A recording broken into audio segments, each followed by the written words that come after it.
Avez-vous déjà considéré ce qui pourrait amener une ville entière à être anéantie par le feu et le soufre? Qu'est-ce qui pourrait pousser les filles à prendre la décision extrême de dormir à leur propre père pour garantir la survie de leur lignée? Imaginez vivre à une époque où les flammes célestes représentent la réponse de Dieu au péché et à l'injustice. Dans un contexte où le mal règne, chaque choix a des conséquences, et les personnages de cette histoire sont confrontés à des dilemmes moraux difficiles. Dans la vidéo d'aujourd'hui, nous allons plonger dans l'une des histoires les plus marquantes de la Bible, la destruction de Sodome et Gomorrhe. Cet épisode ne se limite pas à un récit ancien, mais constitue une leçon forte sur les péchés qui provoquent la colère divine et leur signification pour nous aujourd'hui. En réfléchissant à ces événements, nous pouvons tirer des enseignements sur notre propre comportement et les choix que nous faisons. Je vous invite déjà à nous soutenir avec votre like, installez-vous confortablement et découvrons ensemble cette vidéo. Dans le vaste panorama des Écritures, le récit des villes de Sodome et Gomorrhe est l'un des plus intrigants et révélateurs, offrant une fenêtre sur la vie ancienne au Moyen-Orient. Situées dans la fertile plaine du Jourdain, ces villes n'étaient pas seulement des repères géographiques, mais aussi des symboles de prospérité et de richesse. Le contraste entre le désert aride et les villes vibrantes met en évidence la beauté et la prospérité de Sodome et Gomorrhe, qui fleurissaient sous la protection et la bénédiction de Dieu. Le livre de la Genèse nous dit que la terre d'Égypte était comme le jardin du Seigneur avant la destruction de Sodome et Gomorrhe, démontrant ainsi la grandeur de la région où ces villes prospéraient. Cette description évoque non seulement la fertilité des terres, mais aussi l'abondance des ressources qui attiraient des populations diverses, créant un environnement dynamique et riche en échanges culturels. Cependant, cette prospérité n'était pas seulement un reflet de la fertilité de la terre, mais aussi de l'habileté des habitants à gérer leurs ressources. Les marchés florissants, les échanges commerciaux et l'artisanat de qualité contribuaient à l'épanouissement des deux villes, faisant de Sodome et Gomorrhe des centres d'influence. Malheureusement, sous cette surface de réussite se cachaient des pratiques immorales qui finiraient par attirer la colère divine, transformant un paradis en un champ de désolation. Ce déclin moral, bien que souvent ignoré, constitue un élément crucial de l'histoire, rappelant que la prospérité matérielle peut masquer des problèmes plus profonds. Les leçons tirées de cette tragédie continuent de résonner aujourd'hui, nous incitant à examiner nos propres sociétés et à considérer les implications de nos actions. Elle nous rappelle également que chaque génération doit faire face aux choix qui détermineront son avenir, soulignant l'importance d'une vigilance constante contre la tentation de l'indifférence. En fin de compte, l'histoire de Sodome et Gomorrhe reste un avertissement puissant sur les dangers de l'égoïsme et du manque de compassion. Les villes étaient célèbres pour leur richesse, leur culture et une certaine ostentation qui rivalisait avec celle de toute grande métropole de l'époque. C'était un lieu où la vie semblait être un festin d'abondance, un véritable paradis terrestre. Cependant, derrière cette façade de luxe et de bien-être, il y avait des tensions et des conflits qui allaient se révéler au fur et à mesure que l'histoire avançait.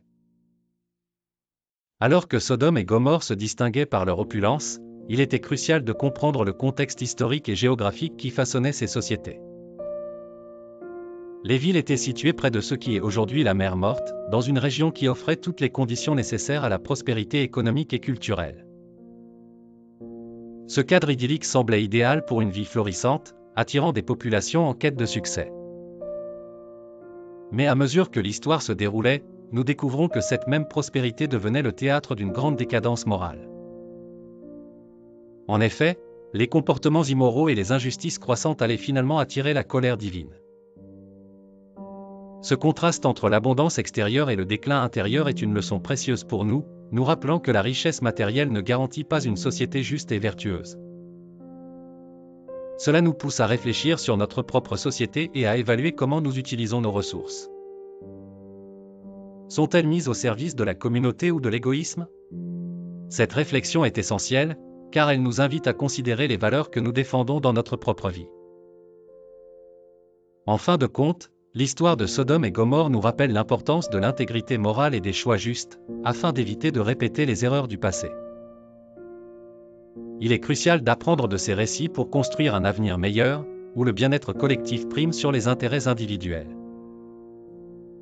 Ainsi, chaque génération est confrontée au défi de choisir entre le chemin de la vertu et celui de la décadence, un choix qui façonne notre héritage. Les conséquences de ces choix ne sont pas seulement personnelles, mais impactent également la société dans son ensemble, nous incitant à agir avec sagesse et compassion.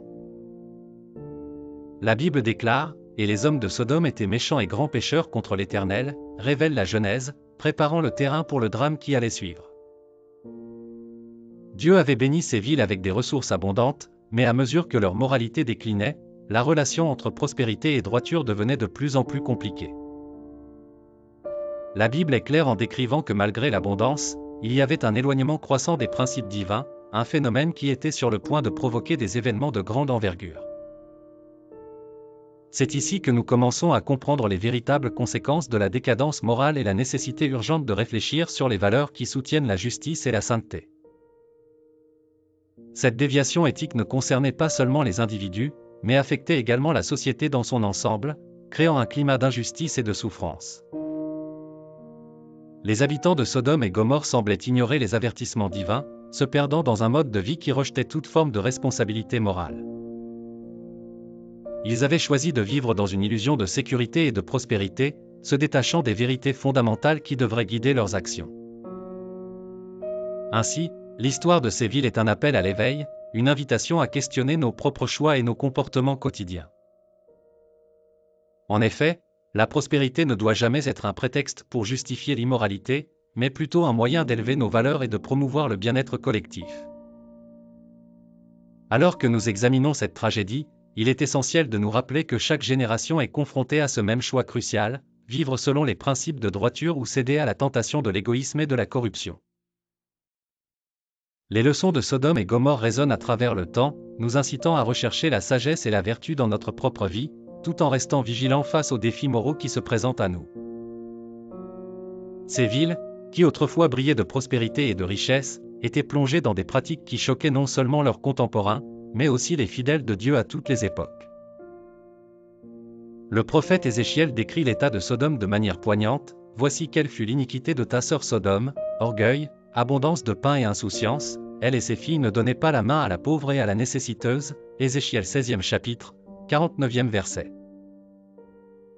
La liste des péchés inclut le manque de compassion et de justice, des caractéristiques qui ne pouvaient rester impunies devant Dieu. La Bible révèle que l'arrogance et le manque de solidarité étaient des marques distinctives des villes de Sodome et Gomorrhe. Ces comportements sont décrits comme une déviation tragique des valeurs divines, entraînant des conséquences désastreuses. Le livre de Jude renforce cette vision, mentionnant que ces villes ont subi le châtiment du feu éternel, comme exemple pour ceux qui marchent selon la chair dans l'impureté, Jude 1er chapitre, 7e verset. Ce jugement n'était pas seulement une punition, mais aussi un avertissement pour les générations futures, soulignant l'importance d'une vie alignée sur des principes moraux. En effet, l'histoire de Sodome et Gomorrhe sert de rappel constant que le déclin des valeurs éthiques peut mener à des répercussions tragiques. Il est impératif d'examiner nos propres vies à la lumière de ces leçons et de nous engager à cultiver la compassion et la justice dans nos actions quotidiennes. L'écho de ces récits bibliques nous pousse à réfléchir sur notre rôle dans la construction d'une société plus juste, où chaque individu est traité avec dignité et respect. À travers cette introspection, nous pouvons espérer éviter les erreurs du passé et avancer vers un avenir empreint de bonté et d'intégrité, car chaque action compte dans la quête d'un monde meilleur. En choisissant la voie de la vertu, nous participons à l'édification d'une communauté qui valorise l'empathie et le soutien mutuel, en sachant que nos choix d'aujourd'hui influenceront les générations de demain. Parmi les péchés les plus notables se trouvait l'orgueil, une forme de vanité qui se manifestait dans l'opulence et l'indifférence des habitants. La gourmandise et l'oisiveté complétaient le tableau, car l'abondance de ressources a conduit à un style de vie excessif et à la négligence des besoins essentiels des autres. Les habitants se livraient à une vie de plaisir sans penser aux conséquences de leurs actions sur les moins fortunés. Cette combinaison de péchés témoignait d'un manque d'empathie et de justice, des piliers fondamentaux pour une société juste et équilibrée. En effet, leur mode de vie extravagant les a détachés des réalités des plus vulnérables, créant un fossé entre les privilégiés et ceux qui souffraient.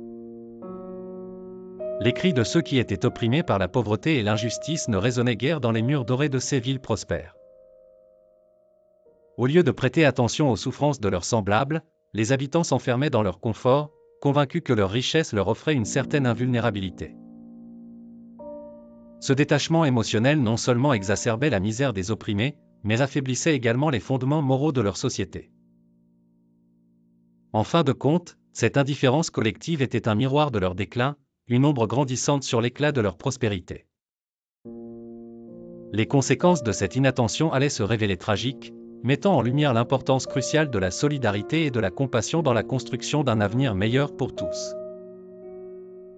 Cette indifférence, couplée à une recherche incessante du plaisir, a conduit à une dégradation morale profonde, où l'amour du prochain était remplacé par l'égoïsme. Les comportements dépravés des habitants attiraient non seulement la désapprobation des observateurs contemporains, mais aussi celle de Dieu, qui ne pouvait rester silencieux face à tant de corruption. Les récits de ces villes deviennent ainsi une leçon intemporelle, nous exhortant à pratiquer la justice et la compassion dans nos propres vies. En fin de compte, l'histoire de Sodome et Gomorrhe nous invite à réfléchir sur notre propre moralité et nos choix quotidiens. Que choisissons-nous de défendre dans nos actions et nos interactions avec les autres? Sommes-nous des agents de changement positif, ou contribuons-nous à la décadence d'une société qui ne se préoccupe guère de ceux qui souffrent? En conclusion, ces récits, bien que tragiques, nous incitent à prendre conscience des conséquences de nos choix. Ils nous rappellent que la richesse et le pouvoir ne garantissent pas la dignité ou le respect, mais que l'intégrité morale et la solidarité avec les plus démunis sont les véritables fondements d'une société prospère et harmonieuse. Ainsi, inspirés par ces leçons, nous devons nous efforcer de bâtir un monde où la compassion et la justice prévalent, transformant chaque acte de bonté en un pas vers un avenir meilleur pour tous. C'est une responsabilité qui repose sur chacun de nous, car les choix individuels ont le pouvoir de façonner des communautés entières. En cultivant des valeurs d'empathie et de partage, nous pouvons contribuer à renverser le cycle de l'indifférence et de l'égoïsme.